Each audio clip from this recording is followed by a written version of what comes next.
बहुत लोग अपने जीवन के लिए भविष्यवाणी तो जानते हैं, लेकिन वो भविष्यवाणी देने वाले परमेश्वर को नहीं जानते, उसके चरित्र को नहीं जानते। और हर विश्वासी के जीवन में एक ऐसा एक सफर होता है जहां परमेश्वर धीरे धीरे उस व्यक्ति को अपने आप को प्रस्तुत करता है, अपने आप को जनवाता है। आज जब इस मैसेज को आप सुने तो मेरी यही दुआ है परमेश्वर से कि आप परमेश्वर को जाने, अपने आत्मा में उस परमेश्वर को जाने, क्योंकि वो कहता है मेरी भेड़ मेरी आवाज पहचानती है। आज कहानी अब्राहम की है, ये श्रृंखला है जेनेसिस की। हम आगे बढ़ रहे श्रृंखला में अब अब्राहम की कहानी, और इस कहानी में जो आप जानते मुख्य किरदार भी अब्राहम ही है। कैसे परमेश्वर उसे बुलाते और कैसे वो अपने पिता का घर छोड़ता है। लेकिन आप सोच के देखिए, एक समय जब ना कोई चर्च था, ना कोई पास्टर था, ना बाइबल थी, ना कोई फेलोशिप थी, उस समय एक मूर्ति पूजक परमेश्वर की आवाज सुनकर अपने कदम आगे बढ़ाता है।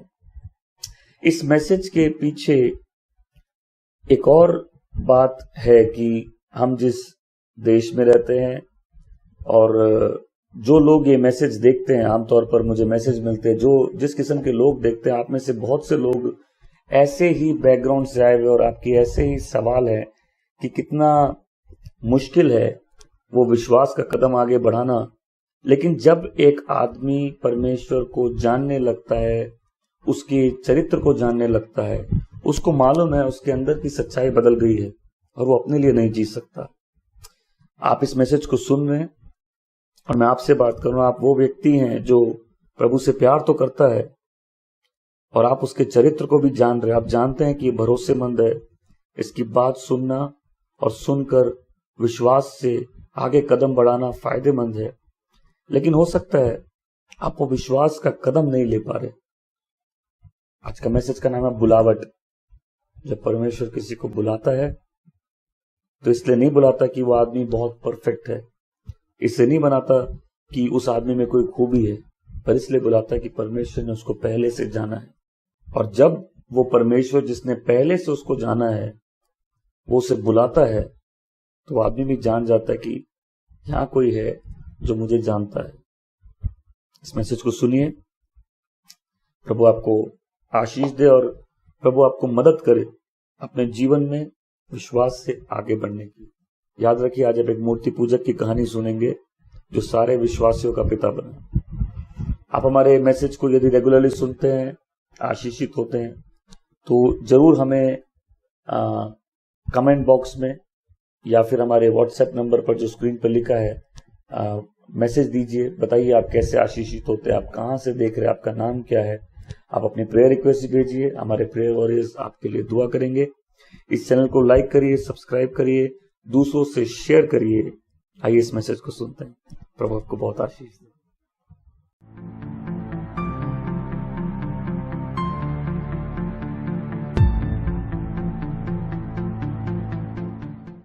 उत्पत्ति के 12वें अध्याय में पद संख्या 1 से 4।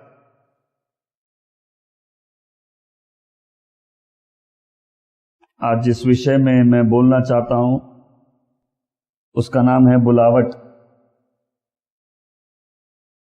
तब यहोवा ने अब्राम से कहा, अपने देश, अपने कुटुंबियों तथा अपने पिता के घर से उस देश को चला जा जो मैं तुझे दिखाऊंगा।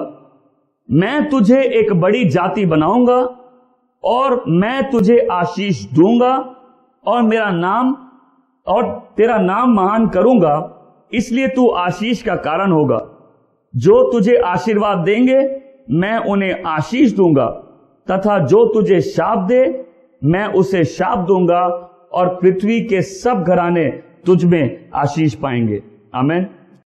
श्रृंखला में मैं एक बात समझा रहा था कि किसी भी चीज को समझने के लिए उसके शुरुआत में जाना बहुत जरूरी है।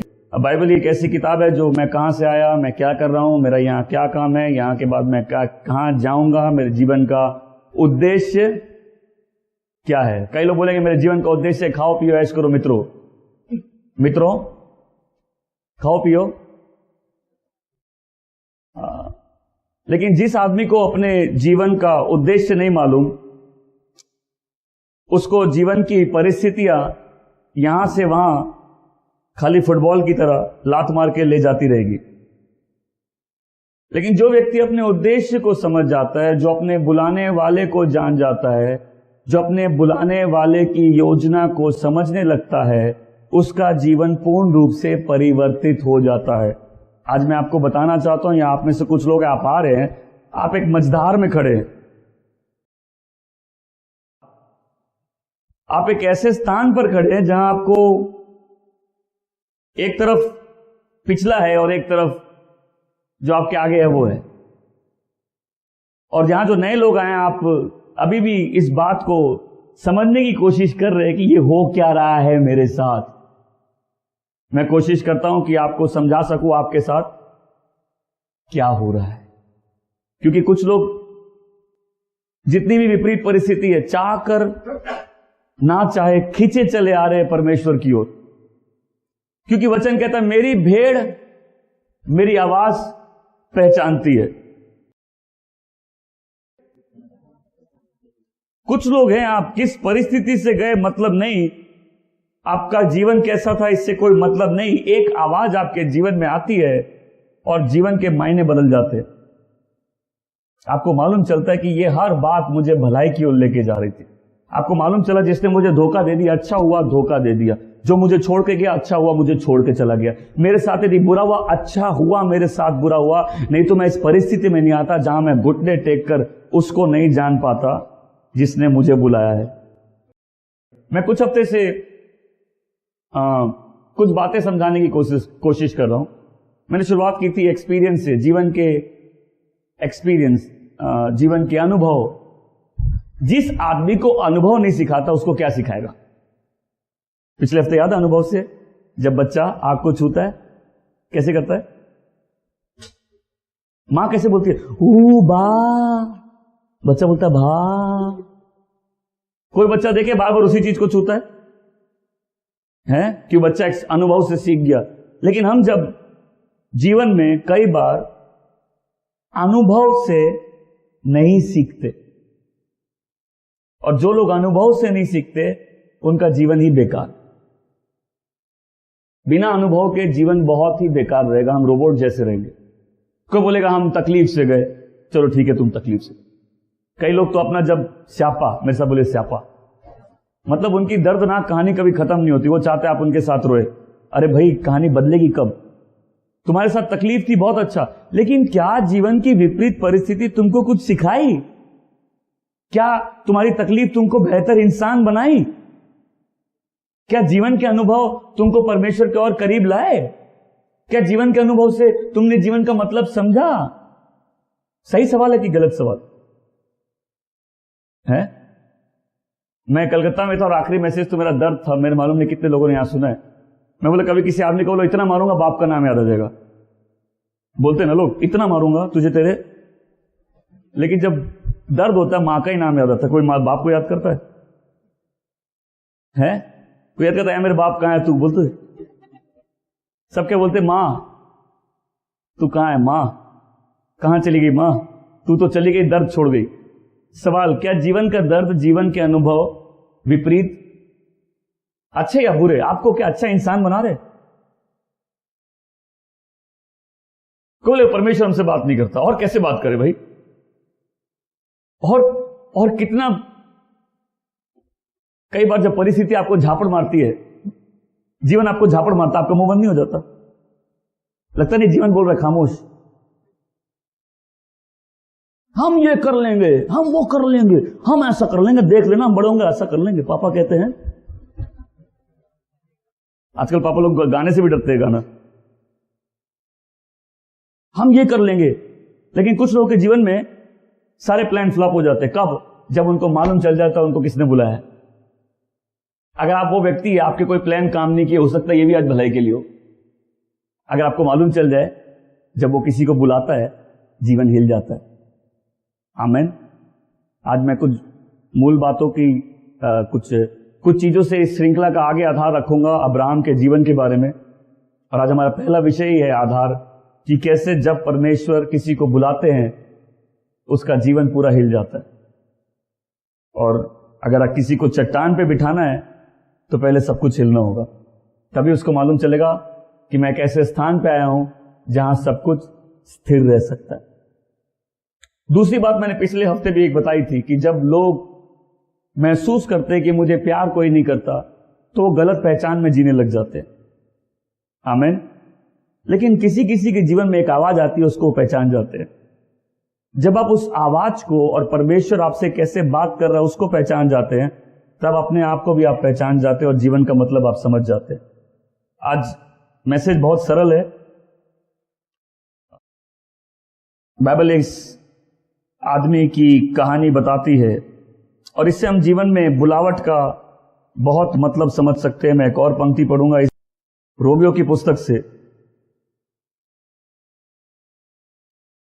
8वें अध्याय से पढ़ूंगा।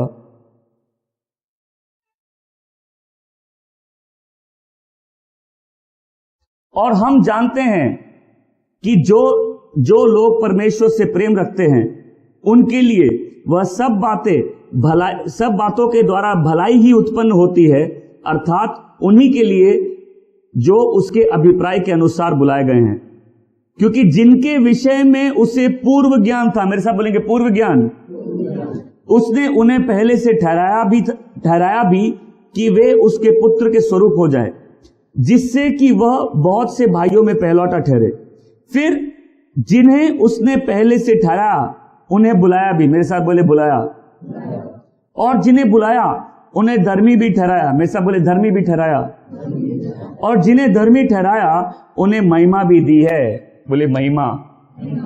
आमीन। इसमें 5 बातें हैं: पूर्व ज्ञान, ठहराया, बुलाया, महिमा। आमीन। महिमा, जिसे वो बुलाता है वो उसे महिमा भी देता है। हमने पिछली बार जो किया था वो उत्पत्ति 6 से किया था। उसमें मैंने नूह की कहानी बताई थी। नूह की कहानी के बाद जब मैं संक्षिप्त में बता रहा हूं ताकि लोग थोड़ा कुछ समझ सके। नूह की कहानी के बाद जब नूह का जहाज आके रुकता है तो पृथ्वी में खाली 8 लोग होते हैं, और उन्हीं 8 लोग में जो नूह के 3 बेटे होते हैं, हैम, शेम और जेफत, ये 3 से वापस पृथ्वी में लोग बढ़ने लगते हैं। एक समय आता है जब परमेश्वर सारे लोगों की भाषा को अलग कर देता है और इससे राष्ट्र जन्म लेते हैं।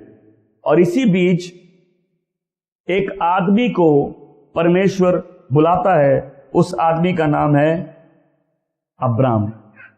आमीन। अभी इसका नाम अब्राम है, अब्राहम नहीं है, क्योंकि बाद में परमेश्वर इसका नाम भी बदलते हैं।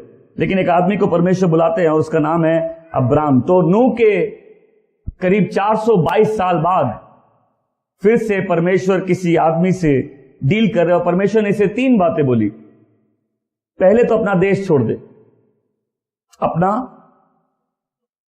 फिर अपने लोग छोड़ दे, और अपने पिता का घर छोड़ दे। इसे कहते हैं कि मैं तुझे एक राष्ट्र का सिर बनाऊंगा। आमीन। तो हर चीज जो उससे मांग रहे हैं उसके बदले उसको एक वादा भी दे रहे। बोले तू अपना देश छोड़, मैं तेरे को एक नए देश का मुखिया बनाऊंगा। तू अपने लोग छोड़, मैं तुझे बहुत आशीष दूंगा, और तू अपने पिता का घर छोड़ और मैं तेरे नाम को महान कर दूंगा। आमीन। प्रभु से कह रहे मैं तुमको आशीष बना दूंगा। प्रभु ये नहीं कह रहे मैं तुमको आशीष दूंगा, बोले मैं तुमको आशीष बना दूंगा। आशीषित होना और आशीष बनना, इन दोनों बातों में बहुत फर्क है। कोई व्यक्ति कहे यदि मैं आशीषित हूं तो वो खुद में एक आशीष बन सकता है।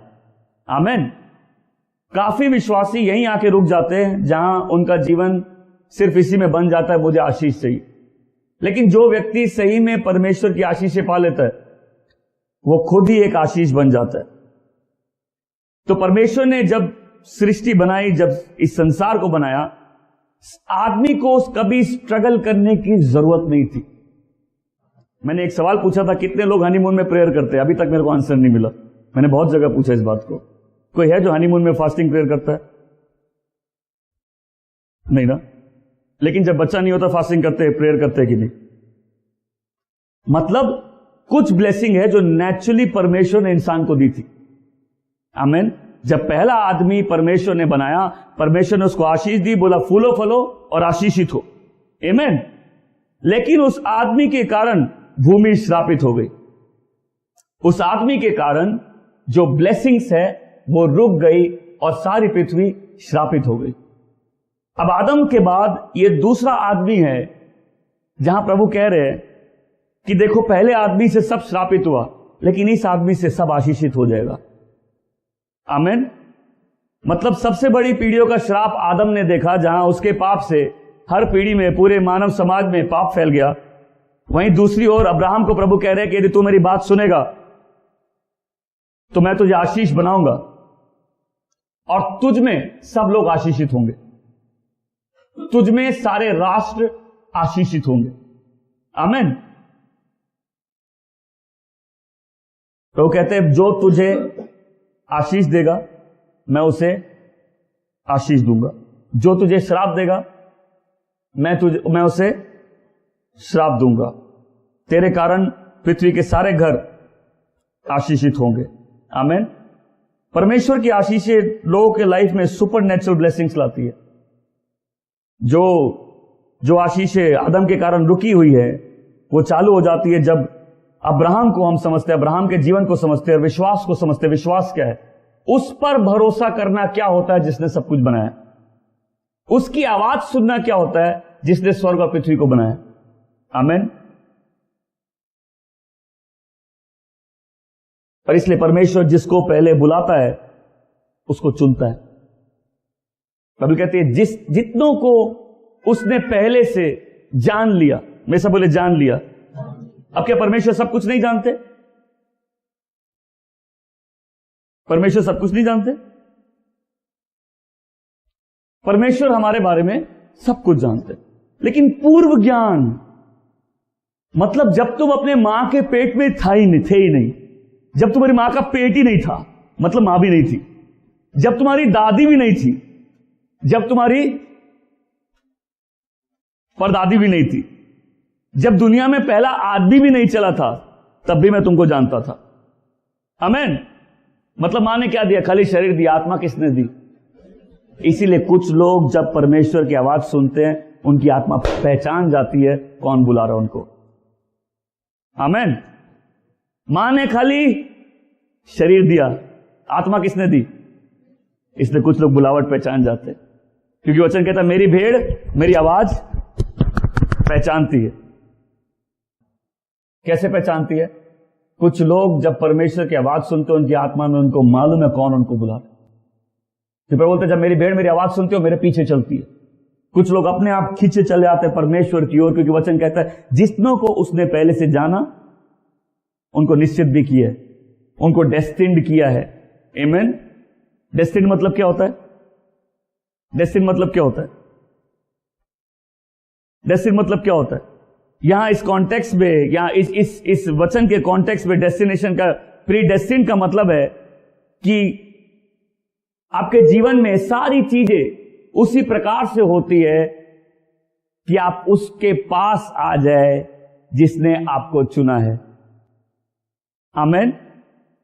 जितनों को उसने पहले से पूर्व ज्ञान, परमेश्वर तो सब कुछ जानता है, लेकिन कुछ लोगों को वो शुरुआत से जानता है जो उसके अपने हैं। आमीन।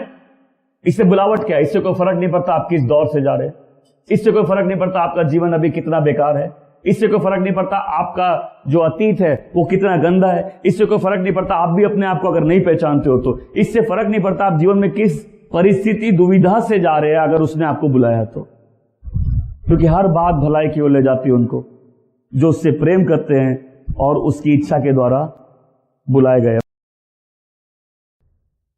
मां ने खाली, लेकिन आत्मा परमेश्वर ने दी है। आमीन। आप अनंत काल से उसी के पास थे और इसलिए जो लोग परमेश्वर के चुने हुए उसको पहचान जाते, उसकी आवाज को उनके जीवन में खलबली होने लग जाती है। उनको समझ में आता है कि भले मैं विपरीत परिस्थिति से गया, भले मैं ऐसे संकटों से गया जिसकी मुझे भी समझ नहीं थी, लेकिन अब इसका मतलब बन रहा है क्योंकि उसने मुझे बुलाया है। आमीन। मैं आज अपने जीवन को देखता हूं, मैं इतना समझता हूं, मैं जिस तकलीफ से होकर गया वो बहुत अच्छी थी, क्योंकि अगर मैं उनसे नहीं जाता तो मैं जीवन के मतलब को भी नहीं समझता और उसके पास भी नहीं आता जिसने मुझे बुलाया।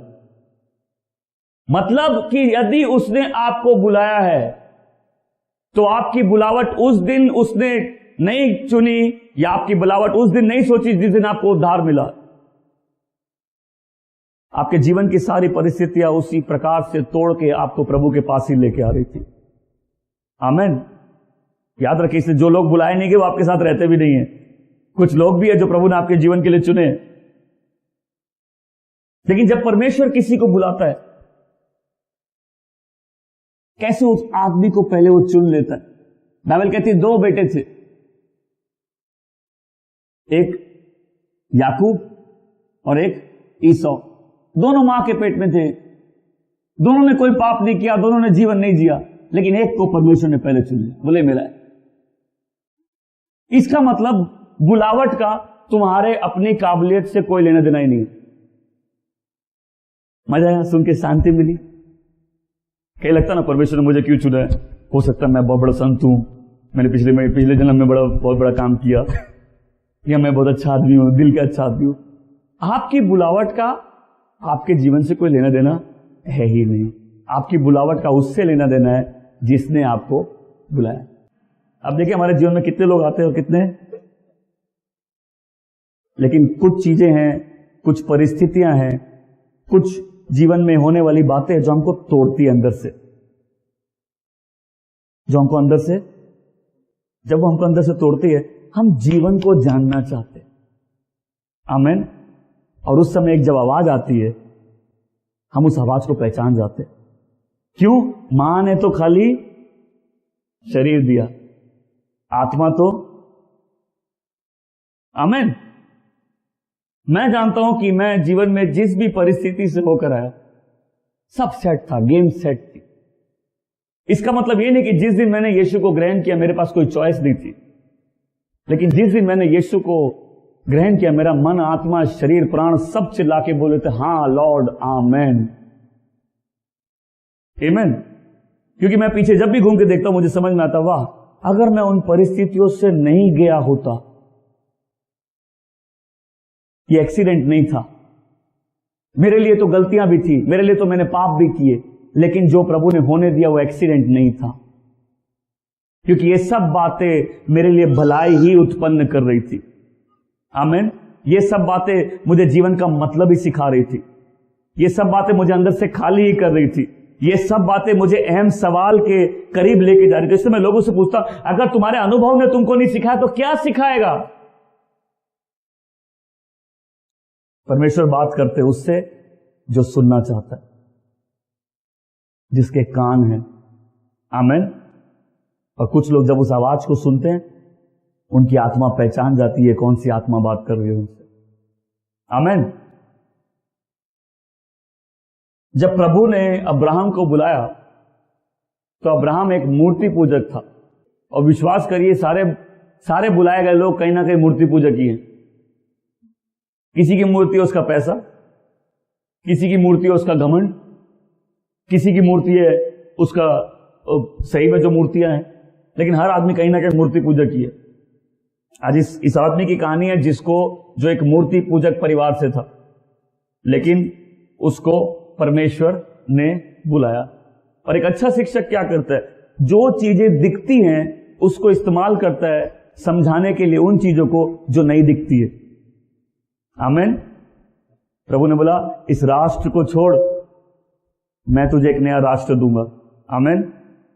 अपने लोगों को छोड़, मैं तुझे बहुत आशीष दूंगा। तू अपने पिता का घर छोड़, मैं तुझे ही आशीष बनाऊंगा। आमीन। मतलब मैं तेरे जीवन से एक नया काम चालू करना चाहता हूं। मैंने तुझे चुना है। बोले प्रभु ने मुझे चुना है।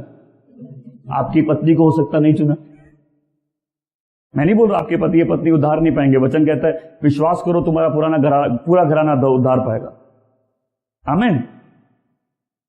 प्रभु ने तुमको चुना है, इसलिए जब प्रभु तुमको चुनते हैं दुनिया पूरी उलट पुलट हो जाती है। लेकिन प्रभु ने तुमको चुना है, तुम्हारे बगल वाले को नहीं चुना है। प्रभु तुमको बुला रहे, तुम्हारे माता या पिता को नहीं बुला रहे। प्रभु बोल रहे हमको तुम चाहिए, आई नीड यू, तुम। बहुत से लोग सवाल है, मैं घर में अकेला विश्वासी हूं। कई लोग मेरे पास मैसेज भी आते हैं, यहां भी कई लोग हैं जो घर में अकेले विश्वासी है। हम भी अपने घर में अकेले विश्वासी, तो उसमें क्या होगा? लेकिन प्रभु ने जो बुलाया, मुझे बुलाया। किसको बुलाया? मेरी आत्मा ने उसको पहचान लिया। मुझे समझ में आ गया था कम उम्र में भी कि नहीं, जो पीछे घटा ये सब एक्सीडेंट नहीं था। ये हर बात मुझे इसी के करीब लेके आ रही थी। आमीन। प्रभु ने मुझे बुलाया। बोले प्रभु ने मुझे बुलाया। जब प्रभु आपको बुलाते हैं, दुनिया पूरी बुलावट अच्छे अच्छों को हिला देती है। बुलावट अच्छे अच्छों के जीवन को पूरा हिला देती है। यह आदमी मूर्ति पूजक था और परमेश्वर ने जो बातें दिखती थी उसको इस्तेमाल किया, इसको दिखाने के लिए कि मैं तुमको क्या आशीषें देना चाहता हूं। ना तो ये कोई बहुत बड़ा संत था, ना इसका परिवार कोई विश्वासियों का परिवार था। ये मूर्ति पूजक थे, इनके जीवन में ऐसी कोई बात नहीं थी जिनसे परमेश्वर प्रसन्न हो। लेकिन आप में ऐसी कोई बात नहीं है कि परमेश्वर आपको बुलाए। वो जिस पे दया दिखाता है उस पे दया दिखाता है। आमीन। वो जिसको चुनता है उसको चुनता है। लेकिन जब कोई आदमी परमेश्वर की आवाज सुनता, अगला परमेश्वर क्या करता है? परमेश्वर उसको अलग करता है। आमीन। और अब मैं अलग की बात नहीं बोल रहा कि हर जन अपना घर छोड़ के, देश छोड़ के, शहर छोड़ के चला जाए। प्लीज, मेरा वो मतलब नहीं है। हाँ, जितने लोग रेगुलर सुनते समझ रहे मैं क्या बोल रहा हूं। परमेश्वर उसको अलग भी करते, क्योंकि कई लोग शायद अपने जीवन के लिए कुछ भविष्यवाणी जानते हैं, लेकिन जिसने भविष्यवाणी दी उसको नहीं जानते। एक समय लगता है जब गॉड अपने कैरेक्टर को रिवील करते हैं एक आदमी को। आमीन। एक समय लगता है कि परमेश्वर मौका देते हैं कि आदमी परमेश्वर में बढ़े, ताकि वो भरोसा करके विश्वास के कदम को आगे बढ़ा सके। परमेश्वर जब अपने चरित्र को किसी आदमी को समझाते, क्योंकि था तो ये मूर्ति पूजक, जानता तो ये भी परमेश्वर को नहीं था। तो आप सोचिए, जब कोई चर्च नहीं था, जब कोई बाइबल नहीं थी, जब कोई विश्वासी नहीं था, एक आदमी ने परमेश्वर की आवाज सुनी। आमीन। एक आदमी ने परमेश्वर पर विश्वास किया। लेकिन क्या एक दिन में कर लिया? एक दिन में सुना और घर से निकल गया? जरूर परमेश्वर ने मौका दिया था उसको जानने के लिए। तुम गॉड के कैरेक्टर को समझो, कौन है जो तुमको बुला रहा है। और यहां बहुत से लोग हैं, आप प्रभु में आ तो गए हैं और आके आपका जीवन पूरा हिल गया, लेकिन कुछ चीज आपको खींच के प्रभु की तरफ लेके आ रही है। 70 की उम्र में परमेश्वर ने इसको बोला अपना घर छोड़ दे। कितनी उम्र?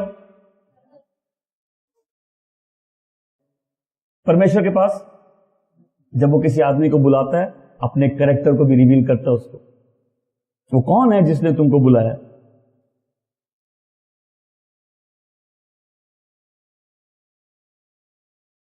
सत्तर की उम्र में उसे बुलाया। वो जहां रहता था ऊर, उस जगह को छोड़ के वो हरान नाम के देश में आ गया। और बाइबल कहती है 5 साल बाद जब उसके पिता का देहांत हुआ, उसने हरान छोड़ा और वो उस जगह की तरफ बढ़ा जो जगह परमेश्वर उसको देना चाहता था। हो सकता है जब अब्राहम ने बताया होगा कि देखो परमेश्वर मुझसे बात कर रहे हैं और वो देखो मुझे ये आशीष देना चाहते हैं, तो हो सकता है उसके पिता ने कहा होगा चलो हम भी चलेंगे तुम्हारे साथ, चलो हम वो चले, हम भी चलेंगे। क्योंकि अभी तक स्टोरी में जब वो ऊर से हरान जाते हैं, लीडर उसके पापा है कि वो अपने पिता के साथ चल रहा है।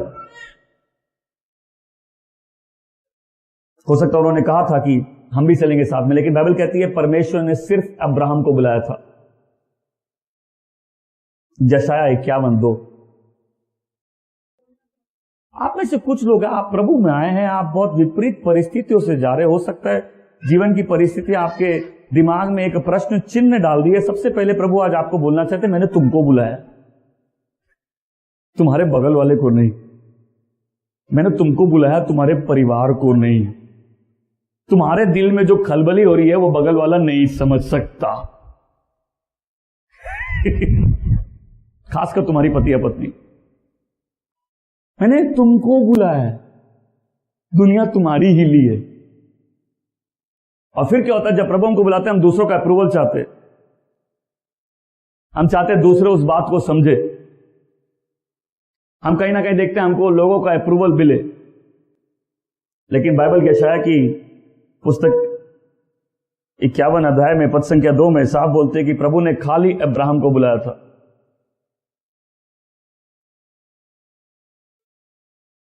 लेकिन अभी जब वो ऊर से हरान जाते हैं तब अब्राहम नहीं, उसके पिता लीड कर रहे थे। अब ये जहां से प्रभु ने अब्राहम को बुलाया था वहां से करीब 1200 मील वो जगह थी जहां प्रभु उसको ले जाना चाहते थे। 1200 मील बोलिए। अगर यीशु आज के टाइम होते गधे पे जाते क्या? आज के टाइम में यीशु होते गधे पे जाते हैं? बोले हम पुराने जमाने के यीशु हैं। फ्लाइट में जाते।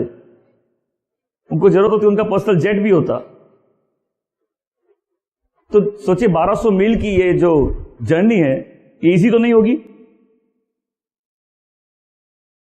रेगिस्तान, गर्मी, तूफान आते होंगे, चल के जाना पड़ता होगा, गधों पे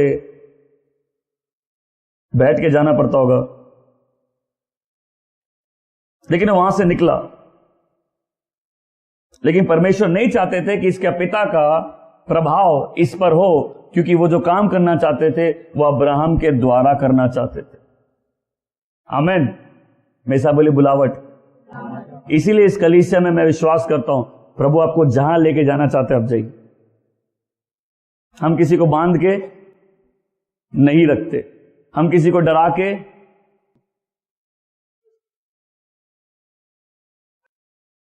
मैं ये कर लूंगा, मैं देखना बड़ा होके वो बन जाऊंगा, मैं पढ़ाई कर रहा हूं देखना मैं ऐसे कर लूंगा, मैं बिजनेस कर रहा हूं देखना मैं वो कर लूंगा, मैं देखना बड़ा होके बहुत बड़ा आदमी बनूंगा, मैं दुनिया हिला दूंगा।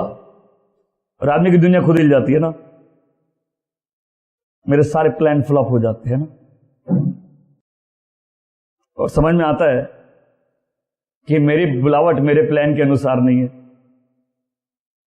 मेरी बुलावट उसके प्लान के अनुसार है जिसने मुझे बुलाया। आमीन। तो आज तक अगर चीजें आपके प्लान के से नहीं हुई है, घबराइए मत।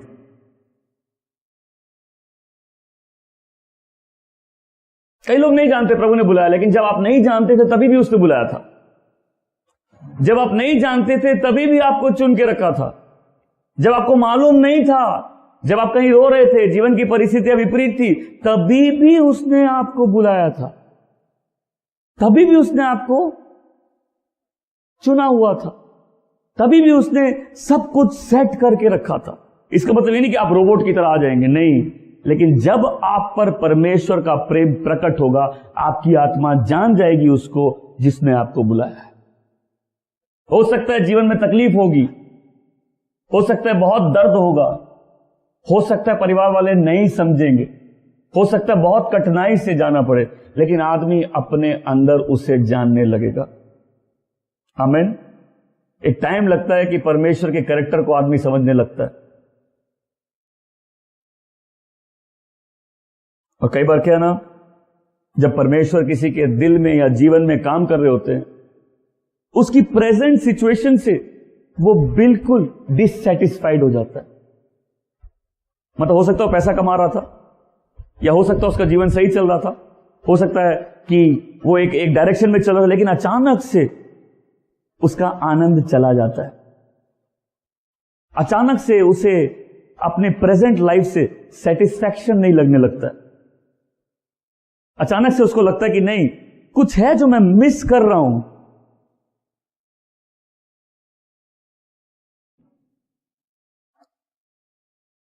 हम नहीं जानते अब्राहम ने एक बार में जाना कि थोड़े वक्त में जाना,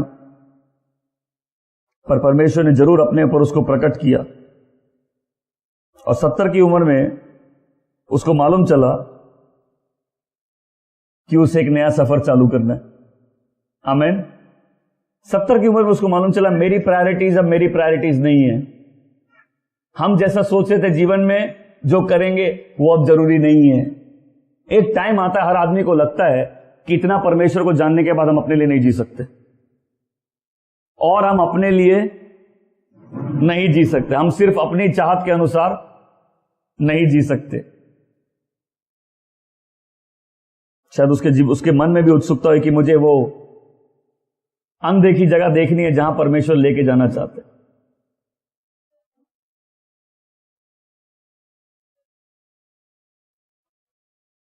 अब्राहम ने विश्वास का कदम आगे बढ़ाया,